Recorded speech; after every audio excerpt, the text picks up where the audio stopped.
What's up, homies? It's Ryan, and today we are here with episode number 28 of our Miami Marlins franchise here on Out of the Park Baseball 18. It is Saturday, June 6th, 2026, the first-year player draft. Your Marlins having a fantastic season, 38-15. We are 5 games up in the NL East, first in the division, and this is just it. I know the season's not over yet, but I can't say I'm not at least a little excited because this is a lot of fun to see this team that we've had so many issues with just doing so well here early on in the season, the first couple of months. It's a good feeling, I'm not going to lie. Probably a little bit more excited about this than I should be, but you see we are 8th in runs scored, 1st in batting average, 1st in OBP. We are 14th in home runs, 14th in stolen bases. We are 1st in runs against, 1st in starters ERA, 2nd in bullpen ERA, and 3rd in defensive efficiency, surprisingly. So we have not skipped a beat pitching-wise or defensively, and offensively we seem to have improved, which is good. It's that's what I said. I mean, I said it last year. If we could just have like at least a league average offense, we'd be good to go. And at this point, this team is proving me right. Take a look now at info. We did not have the dreaded slow start. We went 12-9 in April, 23-5 in May, and now we are 3-1 currently in June. Taking a look now at the schedule. So let's go back to April 1st. So this team actually started off 6-9. So you can imagine I was a little annoyed by that. I was like, okay, here we go again. I built a good team and we're not going to get anything done. But since we have started 6-9, starting with this game against the Washington Nationals, we have gone 32-6 to reach this 38-15 mark, which is incredible. We had a 13-game winning streak, believe it or not, that started with this Washington game, and it went all the way up until the end of this 4-game set against Pittsburgh. And then starting with this series against Seattle, this 15-game set, as I said, starting with Seattle and then going until Atlanta, this first game against Atlanta, those 15 games, we went 14-1. We are currently the 3rd best team in the major leagues if we go to the standings. We are 2 games behind Houston and a game behind Milwaukee. So it's just been an incredible season. This team was only projected to go 83-79, so we're actually supposed to take a 1-win step back from last season. We were supposed to finish 3rd in the NL East, 2 games back in the wild card race. We were supposed to score 723 runs, hit 180 home runs, a 253 team average. And we were supposed to let up 600 and I believe 45, if I remember correctly. I know there's a way to take a look at it. Preseason predictions. We were supposed to let up 695. That's what it was. I could not read my own handwriting. A 4.02 team ERA, 1,431 strikeouts, 474 walks.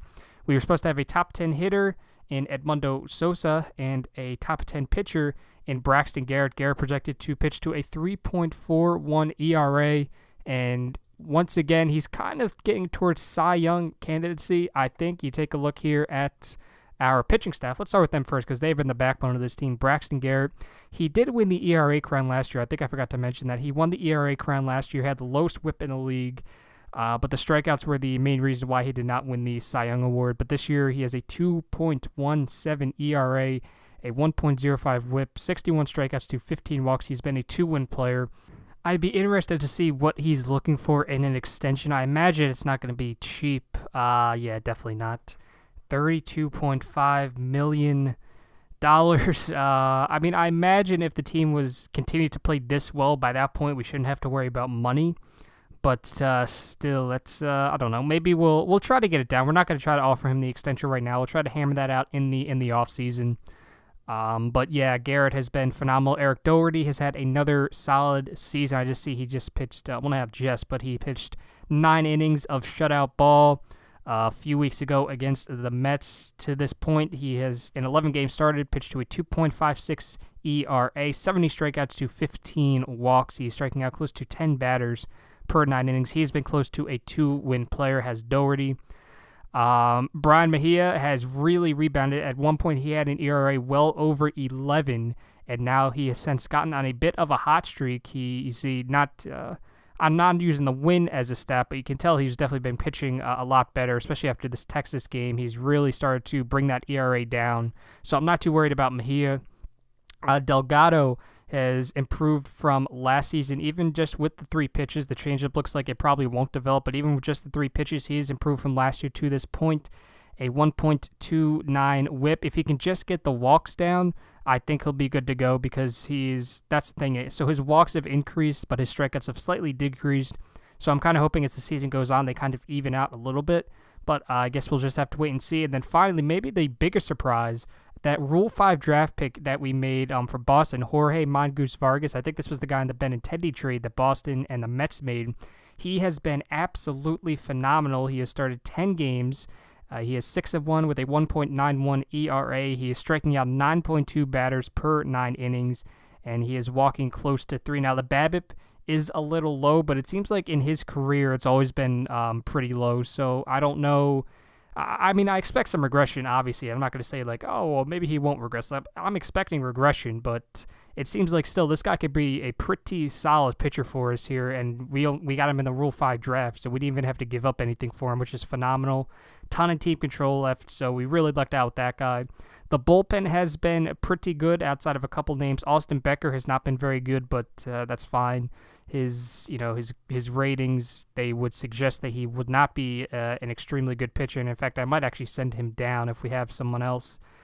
I mean, I guess maybe Steve Talbot could come up, I suppose, unless there's someone else. Maybe Joe Ott, actually.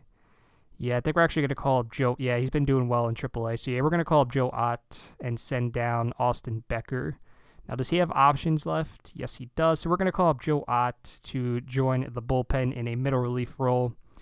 And that is that. So, other than that, I mean, Sixto, he had a rough start to the year, so he's still kind of trying to improve a little bit.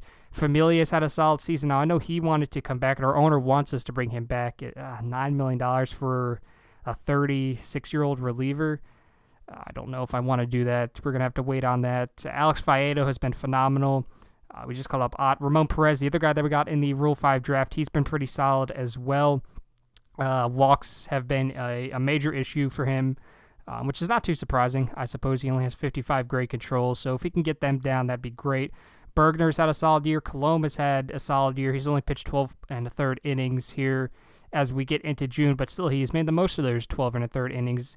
And Michael Baumann has done okay in a relief role. Taking a look at the lineup, Benintendi has done outstanding, incredible OPS, 1.027, a 170 OPS plus. He's been close to a 3-win player. He's slashing 360, 406, 621 with 8 home runs, 5 triples, 17 strikeouts to 15 walks. He has just been great. Fernando Perez proving us right and proving that we did the right thing by acquiring this guy and trading Melee and Roy Bal for him. He has hit 8 home runs, struck out 39 times, walked 26, OPSing at a 920 clip, a 145 OPS plus. He has been close to a 2-win player. Edmundo Sosa, OPSing at 845. He is tied for second on the team in home runs with 8 as well. 43 strikeouts to 49 walks. I'll take that every day of the week, walking more than you strike out. Bobby Bradley, he is hitting just 227, but he's still OPSing over 800 because of the 6 doubles and the 13 home runs. He is leading the team in that category. 81 strikeouts to 37 walks. I'm more than fine with that. Mike Anderson having an okay year. He has stolen 9 bases, which is by far the team lead, and that's really where we are struggling is stolen bases at this point. Anderson slashing 275, 312, 445. He has 7 home runs. That is 5th on the team. He has struck out 38 times and walked 13. Vasquez is actually having a solid season at the dish, something that I did not expect. Muddert is having an okay rookie debut. The worst of our regulars has probably been Ozzie Albies, but I mean, I'm not too concerned because we're only paying the guy like $3-4 million. So I mean, I'm fine with it. I mean, he's still going to be a plus defensively for us, which is great. So I'm fine with that. So, but as I said, the Marlins just having an incredible year, and it is the first-year player draft. So this isn't really going to be that great of a draft for us just because we don't really have a ton of picks, just because we signed Benintendi and Bobby Bradley. Now, you see, we don't have a pick until the 3rd round, so I'm not really too sure. I mean, I might pick a couple guys here, but I'm not going to take as much time as I normally do, like an impossible sign. Yeah, I'm not going to waste my time on that. I mean, maybe we go for this relief pitcher that seems like he could be a middle relief guy if nothing else. Louisiana Lafayette College. So, yeah, sure, why not? We'll go with him. And then until the next pick. I mean, that's the risk you take. I mean, you sign 2 compensation guys. You don't pick until the 3rd round. So I said we're going all in. So, I mean, I'm not upset about it.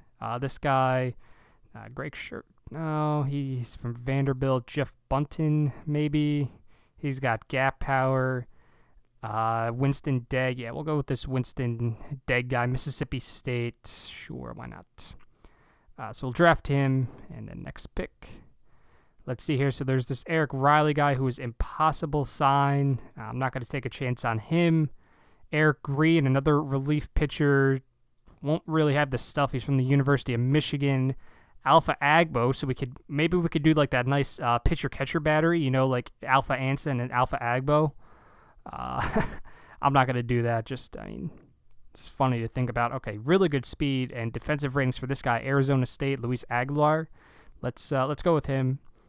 And draft that, and next round. So it's going to be the 6th round. I'm just going to let my scouting director do the rest of this, just because, I mean, when you don't pick until the 3rd round, you're not really going to get a ton of talent. So I trust my scouting director to get me some gems that maybe will contribute somewhere down the line, negotiate with draftees. And these guys all want under slot value. That's the good thing, I suppose, that we save a little bit of money in the draft since you don't pick until the 3rd round. These guys don't want a ton of money. But I'm going to simulate up until the All-Star break, as I always do, and hopefully the Marlins are still on their way to a playoff berth. I guess we'll just have to wait and see. All right, we just completed the last game before the All-Star break. Your Marlins are 59-29, still first in the NL East, 6.5 up on the Philadelphia Phillies, which is kind of bittersweet.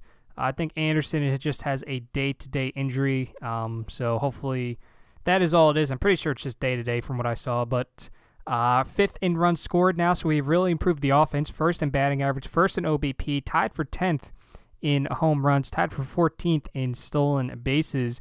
1st in runs against, 2nd in starters ERA, 3rd in bullpen ERA, 4th in defensive efficiency. Just an all-around excellent year for the Miami Marlins. Bobby Bradley now has 22 home runs. Perez has 18. Benintendi has 17. Sosa has 21. So we are really just having a great year. So let's take a look here and see who made the All-Star team. I imagine we should have multiple representatives. So we got Doherty, Braxton Garrett, Jorge Vargas, the rookie, Alex Faedo. Who else do we have? Fernando Perez, Edmundo Sosa, Andrew Benintendi. So we have 7 All-Star representatives this year. Do your Miami Marlins. Let's take a look at the overall rosters. First in the AL, Mike Bresnahan, Michael Fulmer, Cody Madeiros, Takahiro Norimoto, Jonah Patton, AJ Puck, Chris Sale, Blake Snell, Mike Flower, Trevor Gott, Brad Hand, Jai McVille, Ricardo Sanchez. I almost traded for him in the offseason. Juan Trujillo, Jamari Woolard, Francisco Mejia, Max Pentecost, Gary Sanchez, Lane Kachmar, Cheney Rogers, Pavin Smith, almost traded for him in the offseason. Yohan Moncada, Rafael Devers, Gleyber Torres, Alex Bregman, Sergio Salgado. I tried to trade for him, but it just did not work out. Ziley Zima, David Dahl, Eric Oltmans, Kyle Tucker, Victor Robles, Eric Clark, Steve Collar, Nomar Mazar, Chris Roberts, and Chris Rothenberg. And in the AL, aside from our players, there are Jose Albertos, Anderson Espinosa, Ben Haben, who led the league in strikeouts last year, Michael Lorenzen, Luis Severino, Noah Syndergaard, Sandy Baez, Diego Medina, Tegan Moores, Rodolfo Sotelo, Wilson Contreras, Sean Reber, Taylor Ward, Kevin Ramey, Anthony Rizzo, Chris Nelson, Chris Shearer, Chris Bryant, a lot of Chris's, Luis Garcia, Alderem Corridor, Ian Happ, Ben Queen, Kevin Rivera, Olivero Seneca, Ron Warren, Tyrese Woodfolk, Seth Beer, Phil Butler, and our good friend Luis Estrada made the All-Star team as a member of the New York Mets. Look at that. So good for him. Good for Mr. Estrada. But I'm probably going to simulate until the trade deadline. I don't think I'm going to make any trades, and if I don't make any trades, then I'll just simulate up until September, and then we can go game by game and see, hopefully, if the Marlins can make the playoffs for the first time since 2003. That's the goal at this point. We are 30 games above 500 at the All-Star break, so we will see If this team can finally make it back to the playoffs, that would be phenomenal. So as I said, I'll simulate up until the trade deadline. I doubt I'm going to do anything, and if I don't, then I will just simulate up until September, and we can rejoin the action there. I will be right back. All right, I just want to cut back in for a second. It is Thursday, August 27th, 2026. The Marlins are 79-46. We are still in first place in the NL East, but now the Phillies have made a massive run. They are only 2.5 games back. We definitely cooled off after the All-Star break. You see, we went 16-12 in June, 13-11 in July. So definitely not our best month of the year. It's actually our worst month winning percentage-wise. And we are now 15-9 in August, but the Phillies have just gone on a massive run to come back. So I actually want to take a look at this. Yeah, so they went 14-12 in July, 17-7 in August. So they're right there with us. They seem to have a very, very good offense, a solid pitching staff. So that's how they're doing. Braxton Garrett sent me a message, said that he would like to come back. So I did look at this, and he actually lowered his demands a ton. You remember he wanted like $35 million, but now he only wants $22 million. So if I could get this down to maybe like $20 million, that would be great. I'd be fine with that. Just maybe get these down like a couple million. I'd have no problems paying him like $14 million next year, I suppose, but yeah, this is not a contract I would mind personally. I mean, the problem is I'm going to bank on this guy being really good until 2036, and he is 29 years old right now, so I don't really want 10 years. Actually, yeah. So, I mean, if I could maybe get 7 years out of it, and then maybe I'll give him that player opt-out after year 4, I guess, and then maybe make that like a team option, like try to make this like really team-friendly. And then maybe try to make it like 25, because by that point we shouldn't have to worry about money. So maybe make that like 25 million. I kind of want to see if he would go for this. No, he would not. So he's fine with the 7 years. At 20 mil a year, I'd kind of like to maybe just pay him like his arbitration estimate for next. Well, that's right. He's not going to be in arbitration. Whoops. So maybe if we get that back down to like 17, and then I don't know, maybe like 19. And then, yeah, I guess that's fine, right? Because now 7 years is fine. So let's see if he likes that. Okay. All right, so we're going to get him on a pretty solid deal for a guy that looks like he's going to be an ace. So does look like we're going to get Braxton Garrett back on a solid contract, which is great. So I suppose I will just go game by game here, take a look at the schedule, and we can just see how the Phillies are doing. And I want to see, so we play the Phillies at least 3 times. So we play them 6 more times between now and the end of the season. So let's see where this team's at the end of August here. So we do take 2 out of 3 from the Braves. The Braves are last in the NL East. Now we're playing the Pirates. It'd be nice if we just get on like a nice little winning streak here. Like a nice, it only takes 1, and now we're on a 3-game winning streak, and we sweep the Pirates. So can we go into September with 84 wins? Can you imagine that? Let's see. Can we get into September? And yes, we do. We do get in there, and hold on, I'm actually getting an important call, so hold on 1 second.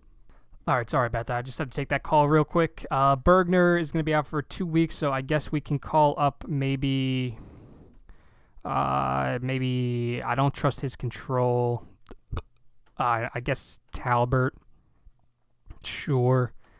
All right, we'll bring up Talbert. Bergner is going to be out for a couple weeks. I'm not going to put him on the DL, but we are 84-46, which is incredible if you think about it. Last year, this team finished with 84 wins total. We have already reached that total, and it is September.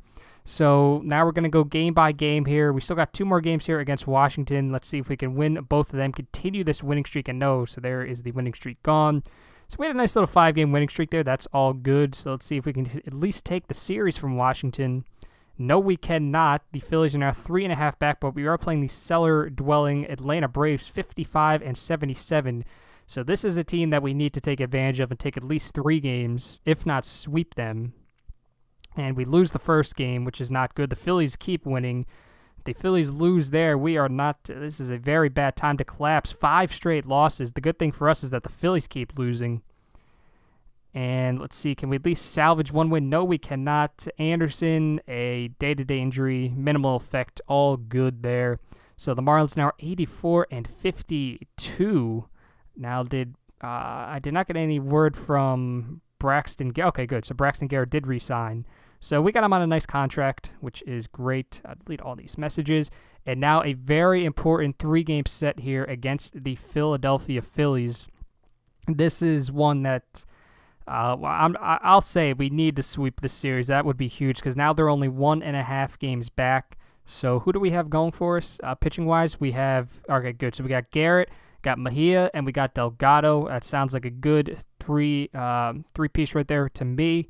So let's wish me luck. Not wish me luck, wish the simulation luck. We have lost 6 straight games, and we finally pick up a W. So let's see if we can get another one here. No, we cannot. We need to take at least 2 out of 3. We need to do that. Let's try not to collapse. And oh my goodness, this team is collapsing right before our very eyes. We are now what? Let's see. What is that? 5, 6, 7, 8. We are now 1-8 in our last 9 games here.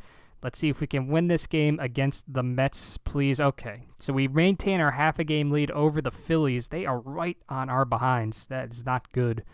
This is not good. We had such a comfortable lead. All right, well, there we go. Now we have at least a 1.5-game cushion.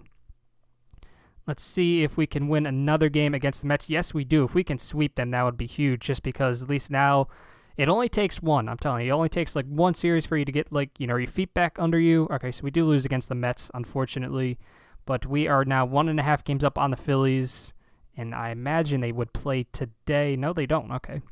I kind of thought that was the game. Okay, so we now have 3 games against Atlanta, 3 games against the Athletics, 4 games against the Giants, 3 games against the Nats, 3 games against the Mets, and then we end with 3 games against the Philadelphia Phillies. So here we go. Let's see. We are now 88-55. We have not clinched a playoff spot yet, but I imagine we will here pretty soon. We lose against the Braves. The Phillies now 1 game back. All right, so we take that game against the Braves. The Braves are really giving us issues. It's actually kind of really pissing me off. I'm not going to lie that the worst team in the division is messing us up. I know that's how baseball works. All right, so we are now 2 games up. They're not the worst team in our division anymore. The Mets are. Okay. So we lose 2 out of 3 to the Braves, which is not good. So we take a look here. September, we are 5-11 in September. Now, I imagine the Phillies can't be much better because they have not gained a ton of ground, 9-8. So they've had their opportunities to overtake us. They just haven't been able to do it. So 3-game set here against the Athletics. How are the Athletics doing? The Athletics are 67-79, 4th in the AL West, and the Mariners are tied for 4th, so they might as well be last. So let's see. Can we take at least 2 out of 3 from one of the worst teams in the American League? Day-to-day injury, back tightness. Garrett's got it. I can't put him on the disabled list. He's got to keep going. He's got to keep going. Delgado, I just realized, is completely blown up here in the month of September. Mejia is not doing very well either. So that's kind of part of the reason why. Let's see how Mejia does. Come on, Mejia. All right. That's not what I wanted to see. So it's up to Delgado here to help us take 2 out of 3, at least maintain our 2-game lead on the Phillies, if nothing else. No. Now the Phillies did lose, so they are not doing very well. What happened to Delgado? Wow. Okay. Yeah. So he's just not had a very good month of September. I don't know if he's just cracking under the pressure. Let's go with that. I mean, he is pitching in some high pressure situations now, I guess. But wow, he was doing well there for a while too. Mejia, it seems like he's not having a very good month of September either. That is not good at all. These guys are not pitching as well as I need them to. But now we got Vargas, Doherty, and Garrett, 3 best pitchers in our rotation at this point, it would seem. And if we do make the playoffs, that'll probably be our rotation. 90 wins now. I'd actually like to see... No, I think I clicked news. Whoops. Standings-wise. So we are the 3rd best team in baseball still, behind the Cubs now, who are 96-53, and the Astros, who have already clinched in the AL West. I wish we could have been in the AL West. That'd be nice. 90-59, 2 games up on the Phillies here. Now we got a 4-game set against the Giants. How are the Giants doing? The Giants are 61-88, so last in the NL West. We're playing really bad teams this month, and we're not taking advantage of it. But let's see here. We got our 3 best pitchers going these first 3 games. So let's see if we can get 3 straight wins. That would be ideal. We do take game 1. We take game 2. Can we take game 3 with Garrett on the mound, who is at this point our ace? No, we cannot. Can we at least take 3 out of 4 from the San Francisco Giants? That would be fantastic. Come on, take 3 out of 4 from this team that's in last place, homies. Come on. Come on, boyos. I guess it would help if I click the next button. I thought I clicked the next button, but I guess I did not. Okay. All right, and we take 3 out of 4 from the Giants. A 3.5 game advantage over the Philadelphia Phillies. The Marlins are now 9-14 in September. So we picked a hell of a time to have our worst month of the season. 93-60, still have not clinched a playoff spot, so it's coming right down to the wire here. The Nationals, I just realized, are right on our asses too, and we have a 3-game set against them, coincidentally. So this is a series we need to take at least 2 out of 3. Personal message: who's retiring? Sure, okay, whatever. That's great, awesome. So the Nationals are now 2.5 back. So I mean, they can't overtake us this series, but they can definitely mess us up. Oh, no, we are really collapsing. This is not good. Can you imagine if the Nationals swept us? That would not be good at all. Okay, so we do salvage the last game. So entering the final week of the season, the Marlins are 94-62, 2 games up on the Phillies, 2.5 games up on the Nationals. We still have not clinched a playoff spot. So we could finish with 100 wins this season if we win out, and I really hope we do win. As long as we win out, that's, we control our own destiny. Our magic number, if we take a look at the standings, our magic number is 5. So any combination of wins and Phillies losses, that will help us clinch a playoff spot. Look how bad the NL West is this year. The Dodgers are 79-77, and they are going to win that division most likely because the Diamondbacks, they really don't have a shot at 74-82. Oh my goodness. Oh my, all right. So the Dodgers are no longer a dynasty, I suppose. So let's see here. We got 6 games, 3 against the Mets, 3 against the Phillies. The Mets are last in the NL East, 68-87. Who do we have going for us here in this series? Garrett, Mejia, Delgado. Not the best group, although we should be able to take at least 1 win here. So let's see. Can we take the first game against the New York Mets, please? No, we don't. Now the Nationals are just 1.5 back.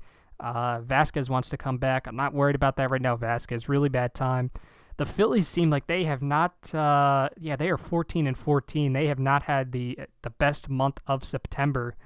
Wow, yes, because they've had multiple opportunities to overtake us because we are 10-17. So they've had multiple opportunities. All right, we got to take 2 out of 3. We got this game here against Thor, which is never an easy task, and we lose. The Nationals just now a half a game back. We lose in 18 innings. Oh, my goodness. So now we are just half a game up. Michael Ballman diagnosed. Okay, now everyone's getting injured. All right, so we need to win this game here against the Mets. We are now only a half game up. Mejia has the flu. Oh, my goodness, man. Really? So now Delgado is going to pitch.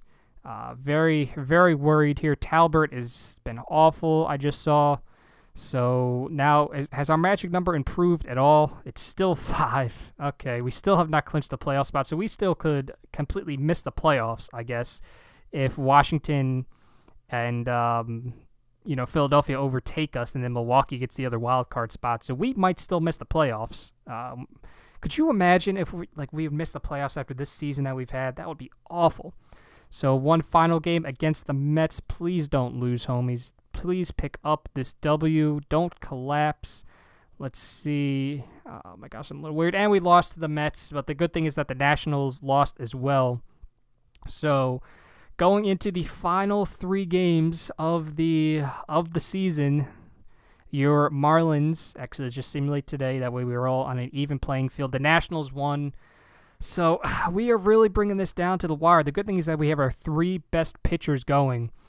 But your Marlins are 94-65. Take a look at the standings. The Nationals 94-65 as well. We have a magic number of 4. So if we win these next 2 games and the Nationals lose, then we clinch, which would be great. But we still have not clinched a playoff spot, which is a little worrisome. I'm really worried that we're going to choke this away. But you see the Marlins and Nationals 94-65. The Phillies just 1 game back at 93-66. It's going to be tough. I'm really worried. They got Carp. Actually, let me see. Who do they have? Who do they have going? What pitchers in their rotation? Because we have our 3 best pitchers in Vargas, Doherty, and Garrett. They have Carp, Reyna, and Baraki. So it's like we got to take advantage of this. The problem is like their offense is phenomenal. They've had to deal with a lot of injuries, and they're still doing good, which is crazy. We have been really lucky with the injury bug this year. But, okay, I'm a little worried, very worried here. This season was looking like it was going so well. Now we are 10-19 in September. Oh, boy. All right. So here we go. Game 1 against the Phillies. I might have to jump in and play a couple of these games, honestly, if we lose this game. So game 1 against the Phillies. Actually, who are the Nationals playing? So the Nationals have 3 games against who? They have 4 games against the Braves. Are you kidding me? And of course we get the Phillies, because that's just our luck. All right, so game 1 against the Phillies. Pick up this W, guys. Please, please, please pick up this W. Come on. Yes! All right, so we pick up the win, which is good because Washington won 2. Ballman picked a heck of a time to get injured. He's going to be out for 7 to 8 weeks. That's not good. I don't trust any of these guys. Maybe Infante. Sure, let's bring up Infante, I guess. I don't know. Very worried. Very, very worried. He'll be in middle relief too, I guess. I don't know. So game 2 against the Phillies, our magic number, I believe, is still, now it's dropped down to game 2, 3, so our magic number is now 3. We still have not clinched a playoff spot. I imagine a win would clinch a playoff spot for us, so a win against the Phillies here would be great. Can we win game number 2? Come on, just need one win. We got Doherty on the mound. No, we lose. The Nationals have overtaken us. The Nationals have now clinched a playoff spot. So your Marlins 95-66. Oh my goodness. It is never easy for this team. So if we win, we have to hope that the Nationals lose. And if we lose, it seems like we might not even be in the playoffs. So let's see what happens. If we miss the playoffs, I'm going to be pissed. I'm never going to play this game again. So here we go. Last game, we have our ace, Braxton Garrett, on the mound. Can he get us the win? No, he cannot. So we lose 2 out of the final. Oh, my goodness. We went 10-19 in September. We went 1-2 in October. We just choked at the wrong time. Oh, my goodness. So we did not even clinch a playoff spot. Did not even clinch a playoff spot. You've received a personal message. Albies wants to come back. Oh, my goodness. I am sick. I am honestly very sick. So we have a play-in game against the Milwaukee Brewers. We do have home field advantage, but we do not have our ace available. Oh, my goodness. I am absolutely sick that we could not do this, and now we might not even make the playoffs. We have a play-in game against Milwaukee to see who even gets into the playoffs, because now, oh my goodness, we choked. 3-7 in our last 10. We choked. Oh my goodness, I am sick. Well, let's do the play-in game. In this game, we're going up against who I imagine their ace, Josh Hader. I'm pretty sure that's their ace too. They're number 2 behind Clevenger. Oh, boy. Hader. Oh, my goodness. We are going to lose. We're going to lose, boys. Oh, man. This is upsetting. Well, no time like the present, I suppose. We got Mejia going, unfortunately. I think I might actually have Vargas go. Play game versus Milwaukee. Okay, let's do it. Let's do it. Why not? Let me make sure the game sound is off. Game sound is disabled, so your lineup, Mike Anderson, Edmundo Sosa, Benintendi, Bobby Bradley, Fernando Perez, Ozzie Albies, Kenan Mutter, Christian Vasquez, and Brian Mejia. I'm not doing that. No, I don't trust Mejia. I can't do it. I think I'm going to start, where is he? I got to start Jorge Vargas, I think. This is the only guy I trust right now. So our Rule 5 draft pick is going to start the most important game of the season for us, Jorge Vargas. And Milwaukee's lineup, Gelfrey, Marte, Luis Paez, Seth Beer, Alderem Corridor, Anthony Rizzo, hell of a 3-4-5, Austin Riley, Kevin Dwyer, Austin Hedges, and Josh Hader. We are at home. We do have that going for us. But this is it, the most important game of this series. Not just this season, the entire OOTP 18 Miami Marlins series is right now. So let's see, can we get through the first inning? Yes, we can, and we don't score.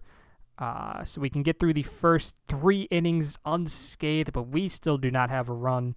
And now Seth Beer is up at the dish, digs in from the left side, 2-2 count that is hit to our second baseman, Albies, who throws over to Robbie Bradley. So now there's 1 away, 0-2 count now to Corridor, and he strikes out swinging, 2 away. Vargas currently at 48 pitches, which is not too bad. Here's a 3-1 count to Rizzo. He hits it to Albies, who throws it over to Bradley, and we get out of the inning. So now we head to the bottom of the 4th. Let's go into runners in scoring position. Can't get anything going. So now top of the 5th, Vargas is still at 53 pitches.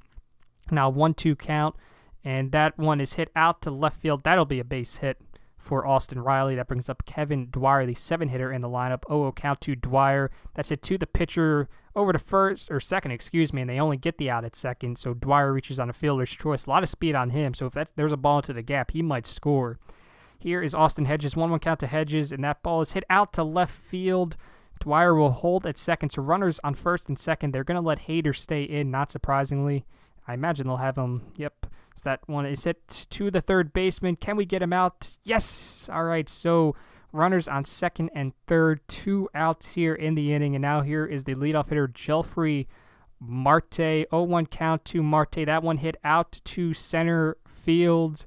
I believe Anderson should have that one, and he does so. Vargas works out of the jam and gets us to the bottom of the 5th inning.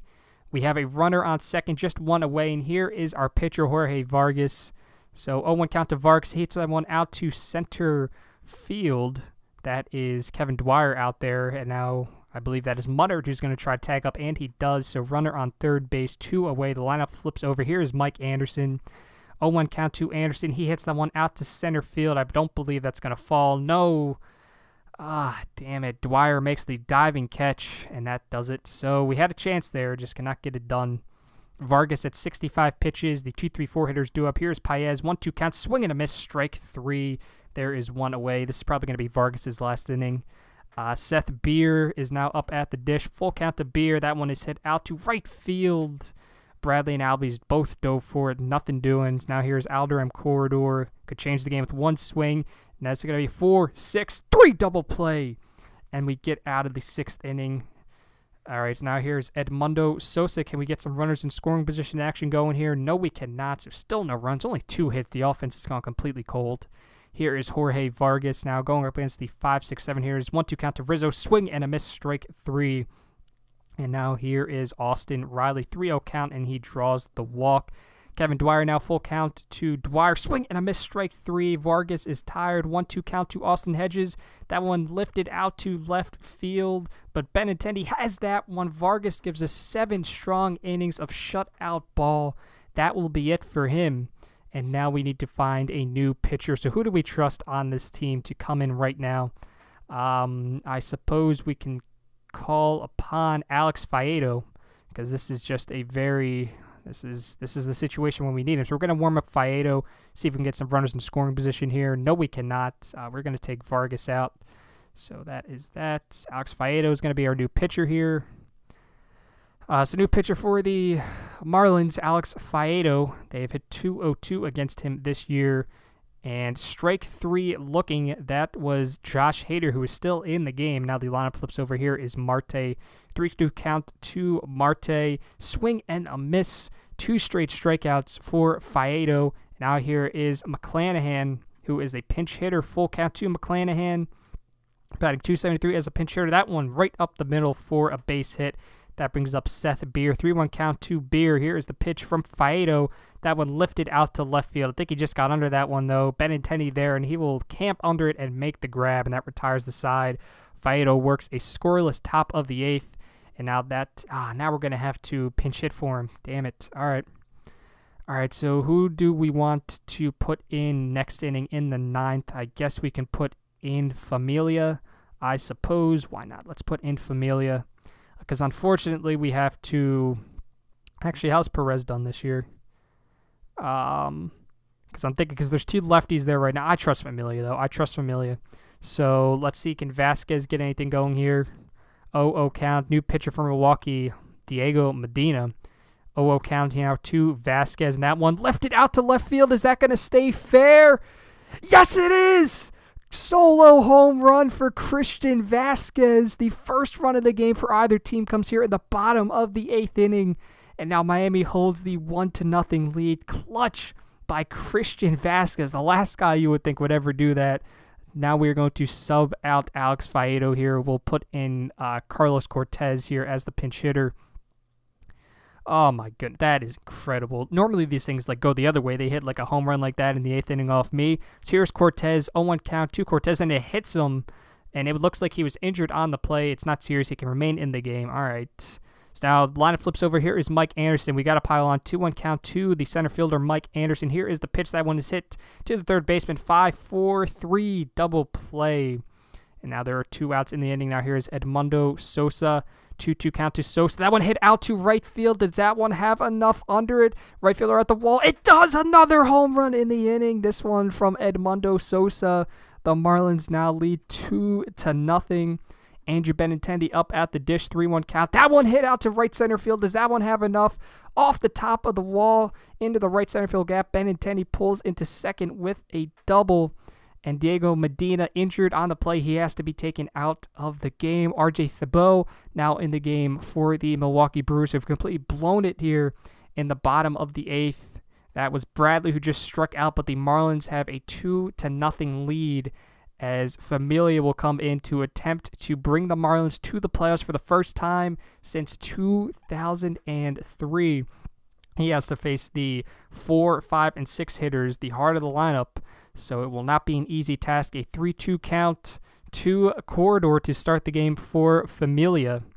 And here is the pitch, and he draws a walk, so the tying run comes up to the plate in Rizzo. 2-2 count to Rizzo. That one is hit to the second baseman, and that gets it. So Albies, great defense there at second base. Now there is 1 out in the bottom of the 9th. Austin Riley now up at the dish, 2-0 count. That one is hit into right field. Corridor going to stop at second, so runners on first and second now, just 1 out. Here's Kevin Dwyer. Dwyer 0 for 3 today, 0-2 count to Dwyer. Here's the pitch from Familia. That one hit out to center field. Can Anderson get to it? Yes, he can. Now the Marlins 1 out away from getting back to the playoffs. Here is Austin Hedges, Milwaukee's last chance. 0-0 count to Hedges. The pitch from Familia. That one popped up behind the plate. Let's see who catches it. The catcher catches it. Vasquez catches it. The hero in the bottom of the 8th. The Marlins shut out the Brewers 2-0. We are headed to the playoffs, homies, for the first time since 2003. Oh my goodness, we win the play-in game, and your Marlins now have reached the postseason. Unbelievable. So your Marlins get a playoff berth, and we are rewarded for that playoff berth. And now we have to play yet another, I consider it a play-in game. We have to play this wild card series now, and we're going to be away at the Philadelphia Phillies. But we should be able, we have to set our playoff roster. That is incredible. I am hyped. I wish we didn't have to do that, but let's set the playoff roster here. Playoff roster. Now, is there anyone here that is eligible that I don't have on it? I don't believe so. Okay. All right. So that is that. So we will do the playing game in the next episode. I just actually want to simulate up a day here. Be careful not to accidentally simulate past it like I did in the World Series the one time. But let's see. So who is Doherty rested? So Doherty is 100% rested. How's Garrett? Garrett is 80. Okay, good. So we can have our ace on the mound, so it won't be Delgado. We will be going up against, who is this? Steve Stafford, who is arguably, I think, their best pitcher. They acquired him in a trade in June from the Los Angeles Dodgers. So they made a big deadline move, acquiring Steve Stafford to help out the rotation. So your Miami Marlins make it back to the playoffs for the first time, since 2003. We are now here in 2026, and we went over 20 years without a playoff appearance, and now we are back in the postseason. And if we win this game here against the Philadelphia Phillies, then, I mean, anything can happen. I suppose. So in the next episode, we'll do the playing game. If we win that, we'll do the divisional series. If not, then we'll start the off season. But I want to thank you all for listening and watching episode number 28. Hope you guys are as excited as I am, even though we completely choked September. We should not have even been in that position to do that playing game. Should not have had to do that. But having said that, I want to thank you all for watching. I'll see you again in the next episode when we will do the first playoff game in this series. Thanks for watching. Enjoy the rest of your day.